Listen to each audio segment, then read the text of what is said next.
வானொலியில் நீங்கள் கேட்டு மகிழ்ந்த தென்கட்சி கோ சுவாமிநாதன் ஐயா அவர்களின் இன்று ஒரு தகவல். ஒரு அப்பாவுக்கு 2 பிள்ளைங்க. மூத்தவன் ரொம்ப அடக்கம். அப்பா எது சொன்னாலும் கேட்பான். பெரியவங்களுக்கு கீழ்ப்படிஞ்சு நடப்பான். இளையவன் அப்படி இல்லை. தான் நினைச்சதை தான் சொல்லுவான், செய்வான். அடுத்தவங்க சொல்கிறத கேட்க மாட்டான், அடங்கி நடக்க மாட்டான். இந்த 2 பேரில் யாரை உங்களுக்கு பிடிக்கும்? பெரியவனை தான் பிடிக்கும். ஏன்னா அவன் தான் சொல்கிற பேச்சை கேட்குறவன் அப்படின்னு சொல்லுவீங்க. ஆனால் ஒரு ஞானி என்ன சொல்கிறார் தெரியுமா? ஒரு குழந்தை அதன் அறிவுக்காக மதிக்கப்பட வேண்டுமே தவிர அதனுடைய கீழ்ப்படியும் தன்மைக்காக அல்ல அப்படிங்கிறார். நம்ம குழந்தைகளை சுயமாக சிந்திக்கிறதுக்கு நாம் விடுறதில்ல. மற்றவங்களை பார்த்து காப்பி அடிக்கிறதுக்கு தான் நாம் அவங்களுக்கு கற்றுக் கொடுக்குறோம். புகழ்பெற்ற மனிதர்கள் சிலருடைய பேரை சொல்லி நீயும் அவர் மாதிரி ஆகணும், இவர் மாதிரி ஆகணும் அப்படின்னு சொல்லிகிட்டே இருக்கிறோம். குழந்தைகள் தங்களுடைய தனித்தன்மையை வளர்த்துக்கிறதுக்கு நாம் தடையாக இருக்கிறோம். ஒரு குழந்தைகிட்ட அனாவசியமாக நம்பிக்கையை வளர்த்துடக்கூடாது. எந்த கோட்பாட்டையும் திணிக்கக்கூடாது.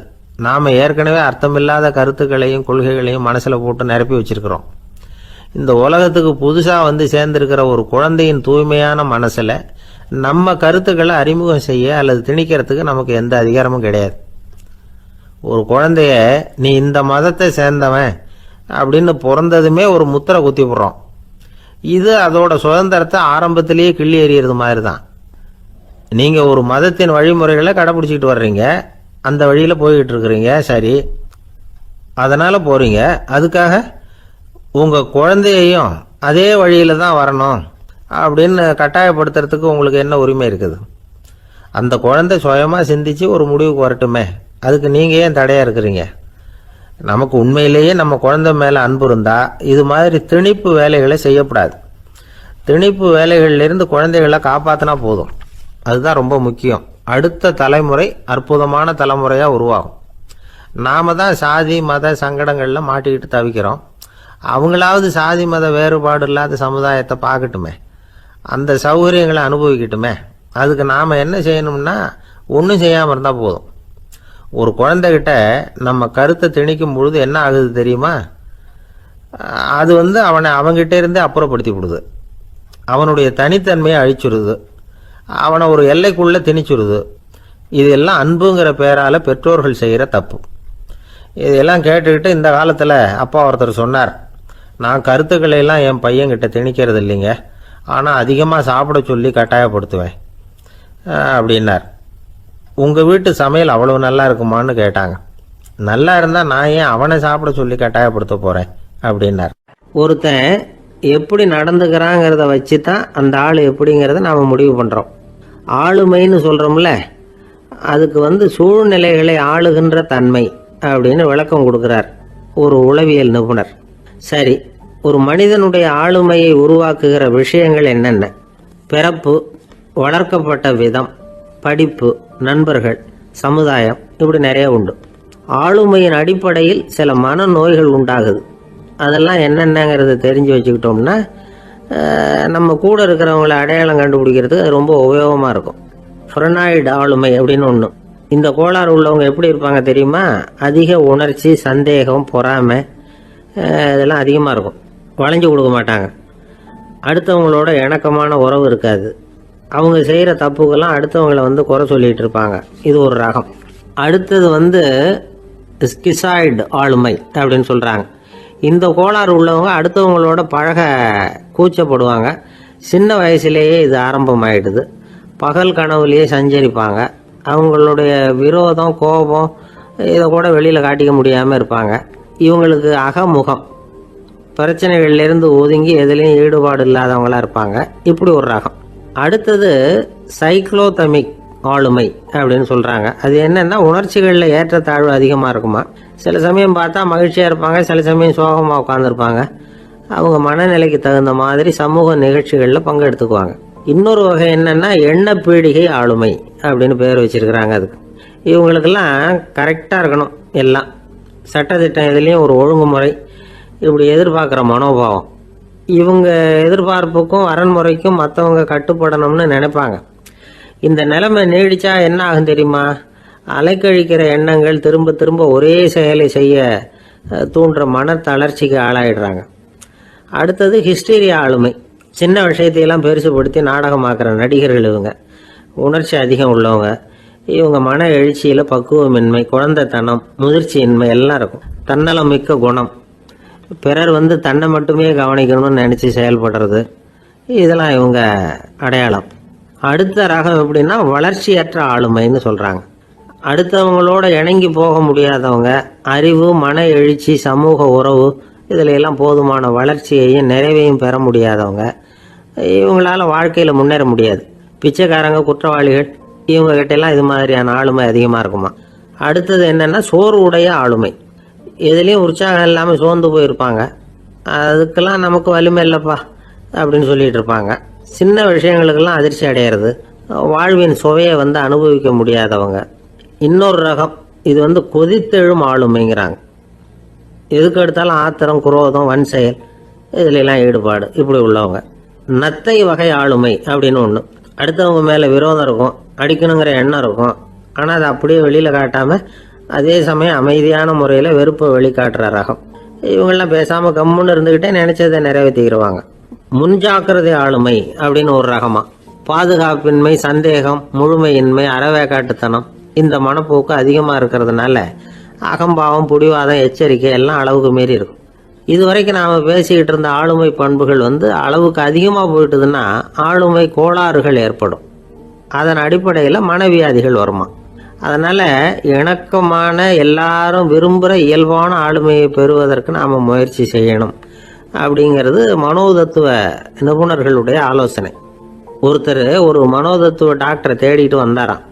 டாக்டர், எனக்கு மனசில் ஏதோ வியாதி, ஆளுமை கோளாறு, அதாவது எனக்கு சீக்கிரமாக செத்து போனால் தேவையில்லைன்னு தோணுது அப்படின்னாராம். உடனே அந்த டாக்டர், சரி அப்படின்னா இங்கே இருங்க, நான் வைத்தியம் பார்க்குறேன் அப்படின்னாராம். ஒரு ஏரி ஓரமாக 2 பசங்க நடந்து போய்கிட்டு இருக்கிறாங்க. அதில் ஒருத்தன் பணக்கார வீட்டு பையன், இன்னொருத்தன் ஏழை. இவங்க 2 பேரும் போய்கிட்டு இருக்கிறாங்க. வழியில் ஒரு இடத்துல ஒரு ஜோடி செருப்பு இவங்க கண்ணில் படுது. ஒரு விவசாயி அந்த செருப்பை அங்கே விட்டுட்டு பக்கத்தில் இருந்த ஏரியில் கை காலை கழுவிட்டு இருக்கிறார். உடனே அந்த பணக்கார பையனுக்கு ஒரு ஐடியா. அவன் சொன்னானா, டேய், இப்போ ஒரு வேடிக்கை செய்யலாம். அந்த செருப்பு 2ஐயும் தூக்கி எட்டத்தில் வீசி எரிஞ்சிருவோம். அந்த ஆள் பார்த்துட்டு செருப்பை தேடி அல்லாடுவான், அங்கேயும் இங்கேயும் ஓடுவான், திருன்னு முழிப்பான். அதை பார்த்து நாம் ரசிக்கலாம், நல்ல தமாஷா இருக்கும் அப்படின்னு இருக்கான். இப்படி சொல்லிவிட்டு அந்த செருப்புகளை தூக்கத்துக்கு போனானா. கொஞ்சம் பொறு அப்படின்னானா அந்த ஏழை பையன். ஏன்னு கேட்டிருக்கான் அவன். இப்போ அந்த ஏழை பையன் சொன்னானா, நீ சொல்றது ஒன்றும் வேடிக்கை கிடையாது. உன்னோட செருப்பு தொலைஞ்சா உன் அப்பா உடனே உனக்கு வேற செருப்பு வாங்கி கொடுத்துருவார். ஆனால் அந்த ஆளுக்கு இந்த செருப்பு தொலைஞ்சதுன்னா வேற புதுசாக வாங்கறதுக்கு வாயையும் வயத்தையும் கட்டி பணத்தை சேர்க்க வேண்டியிருக்கும். அதனால நான் ஒரு வேடிக்கை சொல்கிறேன், அது மாதிரி செய், அது இன்னமும் தமாஷா இருக்கும் அப்படின்னானா. எப்படி அது சொல்லுன்னு இருக்கான் அவன். செருப்பு 2ம் அது இருக்கிற இடத்துலயே இருக்கட்டும். உன் சட்டப்பையிலிருந்து ஒரே ஒரு ரூபாய் நாணயத்தை எடு. அதை அந்த செருப்பு மேலே அதோட குதிகால் பகுதியில் வச்சுட்டு நாம் 2 பேரும் அந்த மரத்துக்கு பின்னாடி ஓடி போய் மறைஞ்சு நின்றுக்குவோம். அப்புறம் பாரு வேடிக்கையே அப்படின்னா. அதே மாதிரி ரூபா காசு செருப்பு மேலே வச்சுட்டு இவங்க 2 பேரும் மறைஞ்சு நின்றுக்கிட்டாங்க. கொஞ்ச நேரத்தில் அந்த விவசாயி வந்தார். காலில் உள்ள மண்ணை தட்டிவிட்டு செருப்பை மாட்டுறதுக்காக போனார். அங்கிருந்த காசு கண்ணில் போட்டுட்டுது. அவருக்கு ஆச்சரியமா போச்சு. அதை கையில் எடுத்து பார்க்குறார். 4 பக்கமும் திரும்பி திரும்பி பார்க்குறார், யார் இதை வச்சிருப்பான்னு. கடைசியில் ஆகாயத்தை பார்க்குறார். ஆண்டவா, இது உன்னோட கருணை தான். நீ தான் யாரோ புண்ணியவான் மனசில் தர்மம் பண்ணுற எண்ணத்தை உண்டாக்கி இருக்கிற. அந்த புண்ணியவான் நல்லா இருக்கணும் அப்படின்னு வாழ்த்தி அந்த காசை கண்ணில் ஊற்றிக்கிட்டாராம். மறைஞ்சிருந்து பார்த்துக்கிட்டு இருந்த ஏழை பையன் இப்படி சொன்னான், பாத்தியா, உன்னை புண்ணியவான்னு வாழ்த்தி விட்டு போறார் அந்த ஆள்.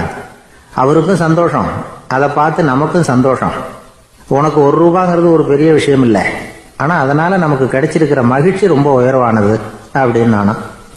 வேடிக்கையும் கிண்டலும் இது மாதிரி அடுத்தவங்களுக்கு இடைஞ்சலா இல்லாமல் இருக்கணும் அப்படிங்கிறார் கலைவாணர். ஆனால் பாருங்க, அவருக்கே இடைஞ்சலா வர்ற விஷயங்களை கூட அவர் வேடிக்கையாக தான் எடுத்துக்கிட்டாராம். ஒரு தடவை ஒருத்தர் கலைவாணர்கிட்ட ஐயா, என் குழந்தை செத்து போச்சு அப்படின்னு சொல்லி அழுதாராம். உடனே இவர் அவருக்கு 100 ரூபா பணத்தை கொடுத்து, இந்தாங்க அடக்கம் செய்யுங்க அப்படின்னு சொல்லி அனுப்பி வச்சாராம். ஒரு வருஷம் கழிச்சு மறுபடியும் அதே ஆள் வந்திருக்கார்.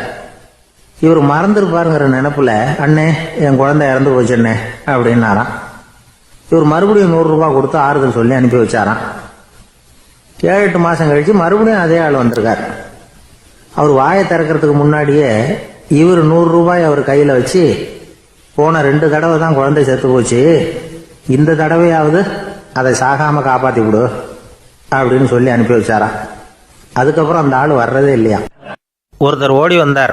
இன்னொருத்தரை பார்த்து, சார் உங்கள் சைக்கிளை ஒரு நாள் இரவல் கொடுங்களேன், பக்கத்து ஊருக்கு போயிட்டு வர வேண்டியிருக்கு அப்படின்னார். இவர் சைக்கிளை கொடுத்து பத்திரமா கொண்டுட்டு போங்கன்னார். சார் இதை பத்திரமா கொண்டு போகிறேன், கவலையே வேணாம், ஏன்னா இது உங்களோட சைக்கிள் அப்படின்னு நான் நினைக்கல, என்னோட சைக்கிளாக நினைக்கிறேன் அப்படின்னார். அதுக்கப்புறம் தான் இவருக்கு உண்மையாகவே பயம் வந்துட்டுது. ஏன்னா அவர் சொன்னது மாதிரி அதை தன்னோட சைக்கிளாகவே நினச்சி தள்ளிட்டு போட்டால் என்ன பண்ணுறது. எது எதை நம்முடையதாக நினைக்கணுங்கிறதுக்கு ஒரு வரையறை இருக்குது. சில பேர் ஆஃபீஸையே வீடாக நினச்சி விடுறது உண்டு. அப்படிப்பட்டவங்க கூட வீட்டை ஆஃபீஸாக நினைக்கிறதில்ல. ஏன்னா வீட்டில் இவர் ஆஃபீஸராக நடந்துக்க முடியறதில்ல. இதெல்லாம் ஒரு பக்கம் இருக்கட்டும். இப்போ விஷயத்துக்கு வருவோம். பொறியியல் மேதை டாக்டர் விஸ்வேஸ்வரய்யா இருந்தார் இல்லையா, பாரத ரத்னா விருதெல்லாம் கொடுத்தாங்களே. ஆஃபீஸ் வேலை வேறு, சொந்த வேலை வேறு அப்படிங்கிறதுக்கு ஒரு உதாரணமாக இருந்தவர் அவர். மைசூர் மகாராஜா கிட்ட திவானாக இருந்தார். அவர் ஒரு நாள் அரசாங்க வேலை காரணமாக வெளியூர் போயிருந்தார். ஹாசன்கிற ஊருக்கு பக்கத்தில் ஒரு பயண மாளிகை, அங்கே தங்கிவிட்டார். ராத்திரி அங்கே தங்கி இருந்துட்டு விடிஞ்சதும் ஊருக்கு திரும்புறதாக திட்டம். ராத்திரி தூங்கிறதுக்கு ரொம்ப நேரம் ஆகிட்டுது. ரொம்ப நேரம் வரைக்கும் அரசாங்க சம்பந்தப்பட்ட வேலைகளையே பார்த்துக்கிட்டு இருக்கிறார். அரசாங்க ஃபைல்கள் நிறைய இருந்தது. அதையெல்லாம் ஒவ்வொன்றா எடுத்தார், படித்து பார்த்தார், பரிசீலனை பண்ணார். அதில் எழுத வேண்டியதை எழுதினார், கையெழுத்து போட்டார். ஒரு வழியாக அந்த வேலையெல்லாம் முடிஞ்சுது. அதுக்கப்புறம் என்ன பண்ணார்னா, தன்னுடைய சூட்கேஸை திறந்தார். அதிலிருந்து 2 மெழுகுவத்தியை எடுத்து கொளுத்தி வச்சார். அந்த பயண மாளிகையில் அது வரைக்கும் எரிஞ்சிக்கிட்டு இருந்த மின்சார விளக்குகளை அணைச்சிட்டார். அதுக்கு பிறகு அந்த மெழுகுவத்தி வெளிச்சத்தில் சில புத்தகங்களை தொடர்ந்து படிக்க ஆரம்பிச்சிட்டார். அந்த பயண மாளிகையில் பணியாளராக இருந்தவர் இதை பார்த்துட்டு ஓடி வந்தார். மறுபடியும் மின் விளக்கை போடுறதுக்காக போனார். விஸ்வேஸ்வரய்யா அதை பார்த்துட்டு போட வேணாம்ட்டாராம். இது வரைக்கும் நான் அரசாங்க அலுவல்களை கவனிச்சிக்கிட்டு இருந்தேன், அதனால் மின் விளக்குகள் அப்போ எரிஞ்சதில் தப்பு இல்லை. இப்போ நான் புத்தகம் படிச்சுக்கிட்டு இருக்கேன், இது என்னுடைய சொந்த வேலை, இங்கே இருக்கிற மின் விளக்கு அதுக்காக ஏன் எரியணும் அப்படின்னு கேட்டாராம். இப்போ இருக்கிற சில அரசு பணியாளர்கள்கிட்ட இந்த சம்பவத்தை பேச்சோட பேச்சாக சொல்லி பார்த்தேன். அவங்களால இதை ஜீரணிக்கவே முடியல. நேர்மை தேவை தான் சார், அதுக்காக அவ்வளவு தூரத்துக்கு அது தேவையா அப்படிங்கிறாங்க. விஸ்வேஸ்வரய்யா அப்படி பண்ணினது தான் ஒரு நேர்மையாளர் அப்படின்னு இந்த உலகத்துக்கு நிரூபிக்கணுங்கிறதுக்காக இல்லை. தான் அப்படி நடந்து காட்டினா தன்னை சுற்றி இருக்கிறவங்களும் அதை கேள்விப்படுறவங்களும் முடிஞ்ச அளவுக்கு பொது வாழ்க்கையில், அரசு பணியில் நேர்மையை கடைபிடிக்க முயற்சி பண்ணலாமே அப்படிங்கிறதுக்காகத்தான். இப்போவும் சில பேர் இருக்கிறாங்க, இவங்க ஆஃபீஸ் வேறு வீடு வேறேன்னு நினைக்கிறதில்ல, அவ்வளோ உரிமை. ஒருத்தர் அப்படி தான், அவருக்கு அவசரமாக 5000 ரூபா தேவைப்பட்டது. ஆஃபீஸு பணத்தை எடுத்துக்கிட்டார். அந்த நேரம் பார்த்து ஆடிட் வந்துட்டுது, ஆப்பிட்டுக்கிட்டார். விசாரணை நடக்குது. அவர் சொல்கிறார், சார் நான் நேரம் காலம் பார்க்காம ஆஃபீஸில் வேலை செய்வேன், ஏன்னா அதை என்னோடய ஆஃபீஸாக நினைக்கிறேன். அவசரத்துக்கு அந்த பணத்தை எடுத்தேன், மறுபடியும் வச்சுடலாம்னு தான் இருந்தேன், அதுக்குள்ளே இப்படி ஆகிட்டுது. நீங்கள் என்ன நினச்சாலும் சரி, நான் ஆஃபீஸ் வேறு வீடு வேறு அப்படின்னு நினைக்கிறதில்ல, அது என்னோட சுபாவம் அப்படின்னார். விசாரணை பண்ணவர் தீர்ப்பு வழங்கினார். உங்கள் சுபாவத்துக்கு மதிப்பு கொடுத்து நானும் தீர்ப்பு வழங்குறேன். நீங்கள் கொஞ்ச நாள் ஜெயிலில் இருந்துட்டு வாங்க, அது உங்களுக்கு கஷ்டமாக இருக்காதுன்னு நினைக்கிறேன். ஏன்னா அங்கே போனாலும் நீங்கள் உங்கள் சுபாவப்படி வீடு வேறு ஜெயில் வேறேன்னு நினைக்க மாட்டீங்க அப்படின்னாராம். 2 பேர் சுவாரஸ்யமாக பேசிகிட்டு இருக்கிறப்போ குறுக்க புகுந்து தொந்தரவு பண்ணுறதுக்குன்னே சில பேர் இருப்பாங்க. அது ரொம்ப இடைஞ்சலாக இருக்கும். இதே மாதிரி மின்காந்தம் கூட குறுக்க புகுந்து தொந்தரவு பண்ணும். கடைசியில் அது ஒரு பெரிய இடைஞ்சலில் கொண்டாந்து விட்டுரும். சில வீடுகளில் கேபிள் கனெக்ஷன் இல்லாமல் சில தனியார் டிவி காட்சிகள் தெரியும். அதுக்கு என்ன காரணம்னா இந்த மின்காந்த குறுக்கீடு தான் காரணம். இதைத்தான் சுருக்கமாக EMI அப்படின்னு சொல்கிறாங்க. அதாவது எலக்ட்ரோ மேக்னெட்டிக் இன்டர்ஃபியரன்ஸ். இது ஏற்படக்கூடிய இடங்கள் எது எதுன்னு எடுத்துக்கிட்டால் அது ஒரு பெரிய பட்டியலாகவே போயிடும். இந்த EMI தொந்தரவு வந்து கேபிள் டிவியில் மட்டும்தான் இல்லை, ராக்கெட் ஏவுதளத்தில் உள்ள ரேடார்கள், அங்கே உள்ள சில சக்தி வாய்ந்த தொலைத்தொடர்பு சாதனங்கள், விமான தளங்களில் உள்ள ரேடார்கள், கப்பல் தளங்களில் பொருத்தப்பட்டிருக்கக்கூடிய சக்தி வாய்ந்த ஆண்டனாக்கள், இப்படி நிறைய சொல்லலாம். காவல் நிலையங்களில் பயன்படுத்தப்படுகிற வயர்லெஸ் தொடர்பு சாதனங்கள் கூட ஓரளவுக்கு இந்த மின்காந்த அலைகளை வந்து வெளியிடும். நம்ம வீட்டில் உட்காந்துக்கிட்டு ரேடியோ கேட்டுக்கிட்டு இருப்போம் அல்லது டிவி பார்த்துக்கிட்டு இருப்போம். அந்த சமயத்தில் பக்கத்து தெருவில் ஒரு மோட்டார் சைக்கிள் அல்லது காரு, குறிப்பாக பெட்ரோல் இன்ஜின், அது போகிறப்போ அதில் உள்ள மின்கலத்தில் வந்து, அதாவது மேக்னட்டோ பேட்டரியிலிருந்து வெளிப்படுகிற மின்காந்த அலை இங்கே வந்து டிவியிலையும் ரேடியோவிலையும் கரகரப்பை உண்டு பண்ணும். சரி, இது வந்து பெருசாக என்ன இடைஞ்சலை உண்டு பண்ணிட போகுது அப்படின்னு நாம் அலட்சியமாக நினைக்கலாம். வயசானவங்களுக்கு மறதி நோயின்னு ஒன்று வரும்ல, அல்ஷமீர், அதாவது மூளையில் உள்ள செல்கள் வந்து செயலிழந்து போயிடுறது, அது செய்ய வேண்டிய வேலையை மறந்துடும். மனைவியே எதிரில் வந்து நின்னா கூட உன்னை எங்கேயோ பார்த்தது மாதிரி தெரியுதே அப்படின்னு சொல்லிட்டு இருப்பாங்க. அப்படி ஒரு மறதி. இந்த விசித்திரமான நோய்க்கு இதுவரைக்கும் மருந்தே இல்லைன்னு வேற சொல்றாங்க. இந்த மைக்ரோ ஓவன் அப்படின்னு சொல்லக்கூடிய சமையல் அடுப்புகள் கூட மின்காந்த அலைகளை வந்து வெளியிடுது. சமயத்தில் சில தொழிற்சாலைகளில் கூட பெரிய விபத்துக்களை இந்த இஎம்ஐ உண்டு பண்ணிவிடும். இதை பற்றி தீவிரமாக சிந்திக்க ஆரம்பித்ததே ஒரு விபத்துக்கு பிறகு தான். அமெரிக்காவுக்கும் வியட்நாமுக்கும் இடையில போர் நடந்தது. அந்த சமயம் அமெரிக்காவுக்கு சொந்தமான விமானம் தாங்கி கப்பல் ஒன்று வியட்நாமை தாக்கிறதுக்கு தயாராக ஏவுகணைகளோட கடலில் நிறுத்தி வைக்கப்பட்டிருந்தது. தற்செயலாக அந்த பகுதியில் கப்பல் தொலைத்தொடர்பு பகுதிக்கு அருகில் ஊடுருவிய இந்த சக்தி வாய்ந்த ரேடியோ அலைகள் ஏவுகணையில் இருந்த மின்னணு சர்க்கியூட்டை பூர்த்தி செஞ்சு வச்சுட்டுது. அவ்வளவுதான், ஏவுகணை அங்கேயே வெடித்து சிதறி போச்சு. 130 பேர் அந்த இடத்துலயே உடல் கருகி செத்து போட்டாங்க. ஏகப்பட்ட பொருள்கள் நாசம். இந்த விபத்துக்கான காரணம் என்னங்கிறத உடனடியாக யாராலையும் கண்டுபிடிக்க முடியல. ரொம்பவும் கடுமையாக முயற்சி பண்ணி கடைசியாக கண்டுபிடிச்சாங்க, இது வந்து இந்த இஎம்ஐ வேலை தான் அப்படின்னு. மின்னணு தொலைபேசிகள் இருக்கு, இதில் பேசும்பொழுது நம்ம காதை வந்து, அதாவது செவியை வந்து ஊடுருவக்கூடிய மின்காந்த அலையானது மூளைக்கு போய் அங்கே மூளை கட்டிகளை உருவாக்க ஊக்கம் கொடுக்குது அப்படின்னு வேற கண்டுபிடிச்சிருக்கிறாங்க. இந்த இஎம்ஐ ரொம்ப குறைஞ்ச மின்காந்த அழுத்தத்தில் நமக்கு எந்த பாதிப்பையும் ஏற்படுத்துறதில்லை. மின்காந்த அலைகள் அழுத்தத்தோடு இருக்கிற இடங்களில் ரொம்ப நேரம் இருந்தோம்னா நம்ம உடம்பின் வெப்பநிலை 2 டிகிரி செல்சியஸ் வரைக்கும் அதிகரிக்குதாம். அதனால் வெப்பநிலையை வந்து சீராக்கிறதுக்கு இதய துடிப்பும் வந்து அதிகரிக்குது. இப்படிலாம் கண்டுபிடிச்சிருக்கிறாங்க. இப்போல்லாம் இந்த மின்காந்த குறுக்கீடுகளை தடுக்கிறது எப்படி அப்படின்னு விஞ்ஞானிகள் யோசனை செய்ய ஆரம்பிச்சிருக்கிறாங்க. இந்த விஷயத்தில் அலட்சியமாக இருந்தோம்னா எதிர்காலத்தில் நிறைய பேருக்கு இந்த ஞாபக மறதி நோய் வந்துடும். அப்புறம் அது ரொம்ப கஷ்டமாக போயிடும். ஒரு குடும்ப தலைவர் தன் மனைவியை பார்த்து, யார் நீ, உன்னை எங்கேயோ பார்த்தது மாதிரி இருக்குதே அப்படின்னு சொல்லிக்கிட்டு இருந்தார். உடனடியாக அவரை போய் பார்த்தேன். வாங்க டாக்டர்கிட்ட போகலாம் அப்படின்னு. அவர் என்னை தனியாக அழைச்சிட்டு போய் காதோட காதாக மெதுவாக சொல்கிறார், இதை பாருப்பா, என் கையில் பணம் இல்லாத போகலாம் அப்படி மறதி நோய் வந்துட்டது மாதிரி நடிச்சுக்கிட்டு இருப்பேன், அவ்வளவுதான், அதை நீ கண்டுக்காத அப்படின்னார். இந்த உலகமே ஒரு நாடக மேடை, நாம் எல்லாரும் நடிகர்கள். இது வந்து ஞானிகள் சொல்றது. இது ஒரு பக்கம் இருக்கட்டும். இந்த உலகத்துக்குள்ள எத்தனையோ நாடக மேடைகள், எத்தனையோ நடிகர்கள், எத்தனையோ நாடகங்கள், இதெல்லாம் எப்படி ஆரம்பமாச்சு? அதுதான் இன்னைக்கு தகவல். அதாவது ஆதி மனிதன் பேச ஆரம்பிக்கிறதுக்கு முன்னாடி சைகையாலேயே எல்லாத்தையும் சொல்லிக்கிட்டு இருந்தான். அதனால் அப்போவே நடிப்பு ஆரம்பமாயிட்டுது. முதல்ல ஒரு வேட்டையைத்தான் அவன் வந்து நடித்து காட்டியிருப்பான். இவன் எப்படி போனான், எதிரில் மிருகம் எப்படி வந்தது, அதோட எப்படி சண்டை போட்டான், எப்படி அடித்து கொண்டுகிட்டு வந்தான், இதை அப்படியே மற்றவங்களுக்கு நடித்து காட்டியிருப்பான். ஏன்னா மொழி கிடையாது. இந்த காலத்துலலாம் நாடகங்களில் நடிக்கிறவங்கள நடிகர்கள்ங்கிறோம். ஒரு காலத்தில் இவங்களுக்கு என்ன பேர் தெரியுமா? திஸ்பியர்கள் அப்படின்னு பேரான். இதுக்கு காரணம் உண்டு. அதாவது 2000 வருஷத்துக்கு முன்னாடி கிரீஸ் நாட்டில் திசிபியஸ் அப்படின்னு ஒரு ஆள் இருந்தான். அவன் ஒரு பெரிய நாடக கலைஞன். அவன் சில இளைஞர்களை சேர்த்துக்கிட்டான், பயிற்சி கொடுத்தான், நாடக குழுவை உருவாக்கினான். நடிகர்களையும் நாடகத்துக்கு தேவையான பொருள்களையும் ஏற்றிக்கிட்டு போகிறதுக்கு ஒரு வண்டியையும் தயார் பண்ணான். அந்த வண்டியிலேயே அவன் வந்து கிரேக்க நாடு பூராவும் சுற்றினான். ஊர் ஊராக நாடகம் போட்டான். ஒரு ஊருக்கு போனதும் அங்கே நாடகம் நடத்த தியேட்டர் இருக்கா அப்படிங்கிறதெல்லாம் பார்க்கறது இல்லை அவன். ஏன்னா அப்போலாம் தியேட்டர்னா என்னென்ன தெரியாது. நாடகம்னா அது ஒரு மூடிய கொட்டைக்குள்ளே தான் நடத்தணுங்கிறது அப்போ யாருக்குமே தோணலை. இந்த வண்டி போகும், அதுவே ஒரு பகுதி, அப்படியே ஒரு மேடை மாதிரி விரிச்சிக்கும். அதில் ஏறி நின்றுக்கிட்டு நாடகத்தை நடித்து காட்டுவாங்களாம். மக்கள்லாம் எதிரில் தரையில் உட்காந்து அதை பார்த்துக்கிட்டு இருக்கிறது. உலகத்தின் முதல் நடமாடும் தியேட்டர் இதுதானா.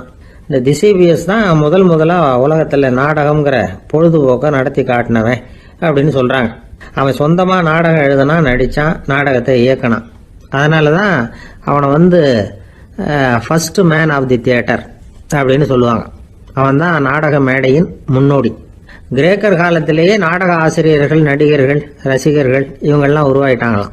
நாடகத்தின் சரித்திரத்தில் இந்த 3 பிரிவும் ரொம்ப முக்கியம். அதாவது கிரேக்க தியேட்டர்கள்லாம் திறந்த வெளி மேடைகள் தான். பெரும்பாலும் மலைச்சரிவுகள், அதுவே படிப்படியாக பண்ணியிருப்பாங்க. கீழே அரைவட்ட வடிவில் மேடை, அதுக்கு ஆர்கெஸ்ட்ரான்னு பேர். பிற்காலத்தில் இதில் உட்காந்து இசைக்குழுவினர் வாய்ச்சதுனால இசைக்குழுவுக்கே ஆர்கெஸ்ட்ராங்கிற பேர் வந்துட்டுது. இப்போ கிரேக்க தியேட்டர்களில் ஒன்று, அதோட காலம் கிமு 340. அதை இன்னமும் பாதுகாத்து வச்சிருக்கிறாங்களாம். எபிடாரஸ் அப்படிங்கிற இடத்துல அது இருக்குதான். இன்னமும் அந்த தியேட்டரை பயன்படுத்திக்கிட்டு வர்றாங்களாம். சிறந்த கிரேக்க நாடகங்கள்லாம் அங்கே நடிக்கிறாங்களாம். ஆரம்ப காலத்திலேயே கட்டணம் கிடையாது. அப்புறம் பின்னாடி தான் நுழைவு கட்டணம்லாம் அப்படியே வந்துட்டு தான். நடிகர்கள் பளபளப்பான ஆடைகள் உடுத்தியிருப்பாங்களாம். இந்த குதிகால் உயர்ந்த காலணிகள் போட்டிருப்பாங்களாம். இதெல்லாம் பழைய குறிப்புகள். பலவிதமான உருவங்களில் மாஸ்க் அப்படின்னு சொல்லப்படுற முகமூடி. அதனால் ஒரே நடிகர் பல வேடங்களில் நடிக்கிறது உண்டான். ஆரம்பத்தில் பெண் நடிகர்கள் கிடையாது, எல்லாம் ஆண் நடிகர்கள் தான். ரோமானியர்கள் தான் முதல் நிரந்தர நாடக மேடையை கட்டினவங்க. அதுதான் முதல் தியேட்டர். கிமு 1048 காலகட்டத்தில் பாம்பிங்கிற நகரத்தில் அதை கட்டியிருக்கிறாங்களாம். கிரேக்க ரோமானிய தியேட்டர்களின் அடிப்படையிலேயே இந்த இத்தாலிய வடிவ அமைப்பாளர்கள் இந்த குதிரை லாட வடிவில் ஒரு ஆடிட்டோரியத்தை உருவாக்கினாங்களாம். இப்படி அதை பற்றி நிறைய தகவல் இருக்குது. 1576 லண்டனில் இந்த வின்ஸ்பர்ரி, அப்புறம் இந்த பில்ட்ஸில், அப்புறம் ஜேம்ஸ் இப்படிங்கிற ஒரு முயற்சியால் தான் இங்கிலாந்தில் முதல் தியேட்டர் உருவாச்சான். அப்படி ஒருத்தர் இருந்தாராம். உலக நாடக மேடையின் வரலாறு இதுதான். அதாவது இப்பெல்லாம் அறிவியல் வளர்ச்சி அதிகமாயிட்டுது. திரைப்படம், தொலைக்காட்சி எல்லாம் வந்தாச்சு. ஒவ்வொரு வீடுமே ஒரு குட்டி தியேட்டர் மாதிரி ஆயிட்டுது. தொலைக்காட்சி முன்னாடி உட்காந்து எழுந்திருக்கவே மனசு வர்றதில்லை. ஒரு அம்மா ஒரு மனோதத்துவ டாக்டரை தேடிட்டு வந்தாங்களாம் இந்த காலத்தில். டாக்டர், எங்கள் வீட்டுக்காரர் எப்போ பார்த்தாலும் டிவி முன்னாடி உட்காந்துக்கிட்டு அதையே வெறிச்சு பார்த்துக்கிட்டு இருக்கிறார், உத்து பார்த்துக்கிட்டு இருக்கார், எனக்கு சந்தேகமாக இருக்குன்னாங்களாம். இது மனக்கோளாறு இல்லைங்க, ஆர்வக்கோளாறு, அவ்வளவுதான், இதுக்காக பயப்படாதீங்கன்னாரான் டாக்டர். அப்படி இல்லை டாக்டர், டிவி ஓடும் பொழுது நாம எல்லாம் அதை பார்க்குறோம், சரி, ஆனால் அவர் அப்படி இல்லை, டிவியை நிறுத்தினதுக்கு அப்புறமும் அதையே உத்து பார்த்துட்டு உட்காந்துருக்கிறார், அதனால தான் சந்தேகப்பட்டு உங்ககிட்ட வந்தேன் அப்படின்னாங்களாம். ஒருத்தர் ரொம்ப அவசரமாக போயிட்டு இருந்தார். எங்கே சார் போகிறீங்கன்னு கேட்டோம். எனக்கு வேண்டியப்பட்ட ஒருத்தருக்கு குழந்தை பிறந்திருக்கிறதாக செய்தி வந்திருக்கு, அதுதான் ஆஸ்பத்திரிக்கு போயிட்டுருக்கேன், பார்த்துட்டு வரலாம்னு அப்படின்னார். அப்படின்னா கொஞ்சம் இப்படி உட்காருங்க அப்படின்னோம். சில விவரமெல்லாம் சொல்கிறேன், கேட்டுட்டு போங்க அப்படின்னோம். உட்காந்தார். அப்புறம் சொல்ல ஆரம்பித்தோம். புதுசாக பிறந்திருக்கிற ஒரு குழந்தைய பார்க்க போகிறதுன்னா அது சாதாரண விஷயம் இல்லை. அதில் ரொம்பவும் கவனமாக நடந்துக்கணும். புது குழந்தைக்கு நோய் சுலபமாக தொற்றும். முக்கியமாக காற்று மூலமாக பரவுற நோய்கள் சுலபமாக வந்துடும். அதனால் நமக்கு உடம்பு சரியில்லைன்னா குழந்தைய விட்டு கொஞ்சம் தள்ளியே இருக்கிறது தான் நல்லது. பெரியவங்களை பொறுத்த வரைக்கும் சாதாரணமாக உள்ள ஒரு கிருமி கூட குழந்தைய பொறுத்த வரைக்கும் ரொம்ப மோசமான ஒரு கிருமியாக இருக்கும்.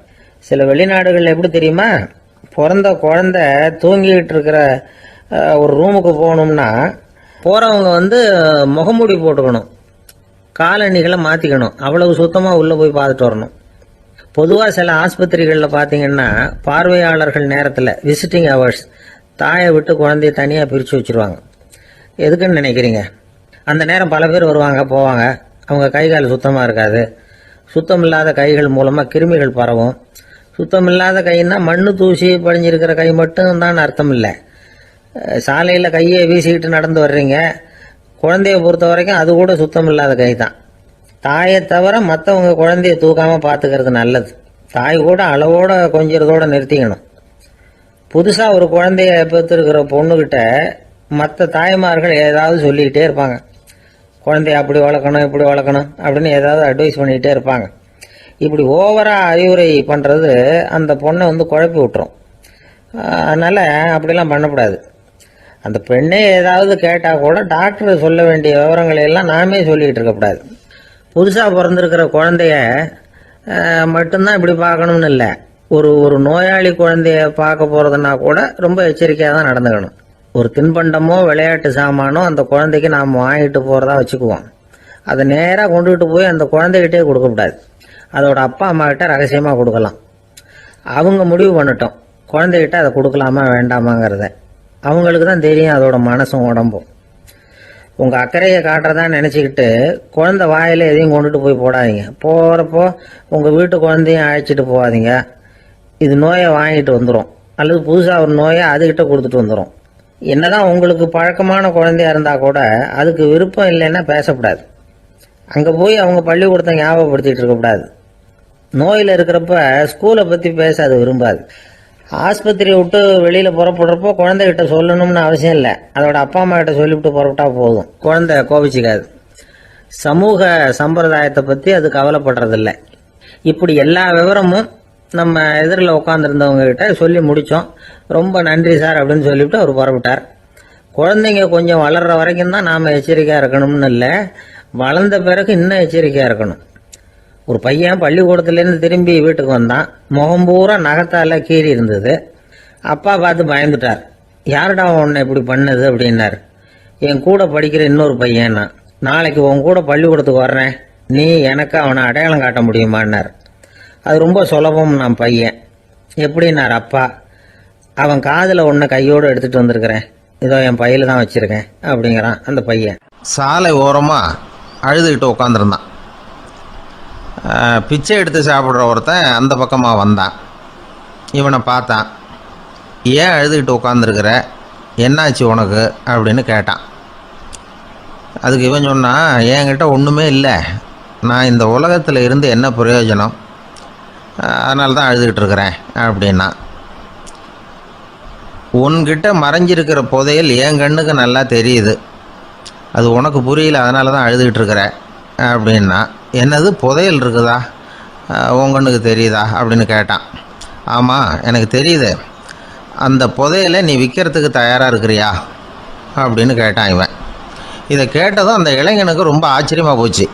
என்னது இப்படி கேட்குறானே அப்படின்னு.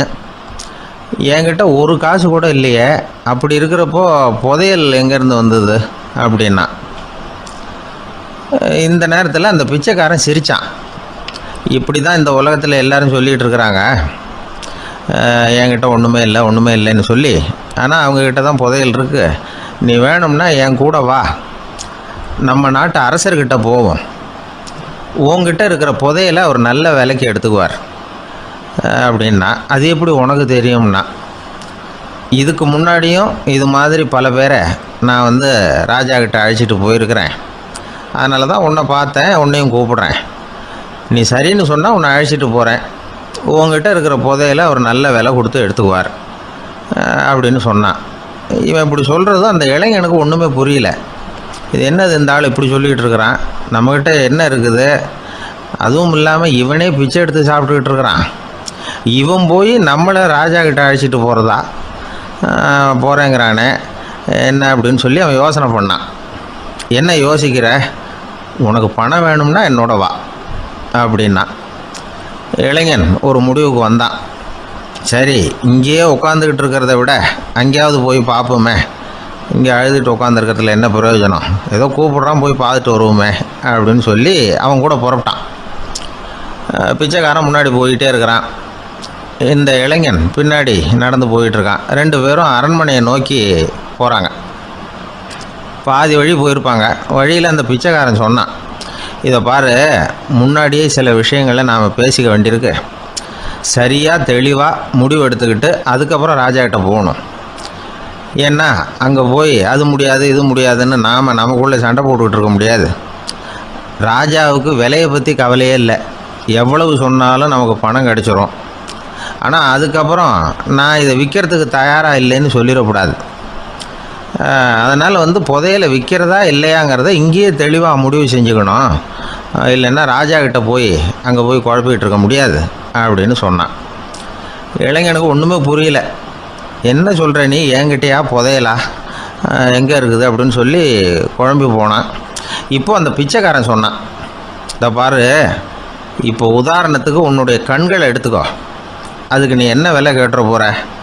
நான் அதுக்கு ராஜா கிட்டே இருந்து ஒரு 50,000 ரூபா வாங்கி தர முடியும். உன்னுடைய இருதயத்தை கொடுக்குறியா? 20 லட்சம் ரூபா வாங்கி தரேன். மூளையை கொடுக்குறியா? 30 லட்சம் வாங்கி தரேன். என்ன சொல்கிற அப்படின்னு சொல்லி இந்த பிச்சைக்காரன் பேசிக்கிட்டே போகிறான். இளைஞனுக்கு கோபம் வந்துட்டுது. என்ன உளர்ற? உனக்கு என்ன பைத்தியமா? கண்ணையும் மூளையையும் இருதயத்தையுமா விற்பாங்க? என்ன விலை கொடுத்தாலும் அதையெல்லாம் நான் விற்கிறதுக்கு தயாராக இல்லை, நான் விற்க மாட்டேன். அதை கொடுத்துட்டு நான் என்ன பண்ணுறது? இப்படி நான் மட்டும் இல்லை, யாருமே இதை விற்கிறதுக்கு தயாராக இருக்க மாட்டாங்க அப்படின்னு சொன்னான் அந்த இளைஞன். இவன் இப்படி சொன்னதும் அந்த பிச்சைக்காரன் வாய் விட்டு சிரிக்க ஆரம்பிச்சுட்டான். இப்போ பைத்தியமானது நானா நீயா? லட்சக்கணக்கான கோடிக்கணக்கான ரூபாய் பொறுமானம் உள்ள பொருள்களை உங்ககிட்டயே வச்சுக்கிட்டு விற்க முடியாதுன்னு சொல்கிற நீ தான் ஏழை.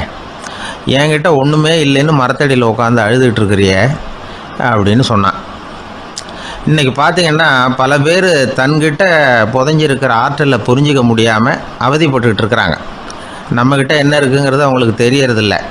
அதனால தான் என்கிட்ட ஒன்றுமே இல்லைன்னு சொல்லி அழுதுகிட்டு இருக்கிறாங்க. இதை விளங்க வைக்கிறதுக்கு பெரியவங்க சொல்கிற கதை இது. நம்மக்கிட்ட இருக்கிற புதையலை நாம் தான் தோண்டி எடுக்கணும். உண்மையான புதையலுங்கிறது உள்ளே இருக்குது. ஆனால் அதை வெளியில் தேடுற ஆசாமிகள் தான் அதிகம். சராசரி மனித இயல்பு அப்படி. நம்மக்கிட்ட விலை மதிக்க முடியாத பகுத்தறிவு இருக்குது. அதை வச்சுக்கிட்டு வாழ்க்கையில் முன்னேறதுக்கு முயற்சி பண்ணணும். என்கிட்ட ஒன்றுமே இல்லைன்னு நினச்சி ஓரமாக உட்காந்துடக்கூடாது. முயற்சி செஞ்சால் முடியாத காரியம் எதுவுமே இல்லை.